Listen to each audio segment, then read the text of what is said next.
আসসালামু আলাইকুম। Welcome to নিত্যদিনের নকশা। ইদানিং খেয়াল করলাম আমার বেলকনির টবগুলো ইউজ করতে করতে ডিসকালার হয়ে গেছে। ব্যাস বসে গেলাম রং করতে। আমি টবগুলোকে হোয়াইট কালারে কালার করছি। আমাদের ফ্ল্যাটের দেওয়ালে রং করার পর যে রঙগুলো বেঁচেছিল সেগুলোই আমি এখানে ইউজ করছি। আর তাছাড়া হোয়াইট কালার তো সব কিছুর সাথে মানায়, তাই না? যাই হোক, এই পর্যায়ে একটা টিপস দিয়ে রাখি। আপনারা যদি কখনো আমার মতো টপ কালার করেন তাহলে একবার কালার করে শুকানোর পর আবার কালার করতে হবে, তাহলে কিন্তু কালারটা ভালো আসবে। আর একবার কালার করে রেখে দিলে কালারটা কেমন যেন ফ্যাকাশে ফ্যাকাশে দেখায়।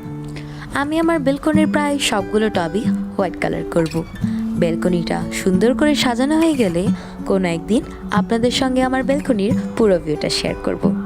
আজকের জন্য এতটুকুই। আল্লাহ হাফেজ।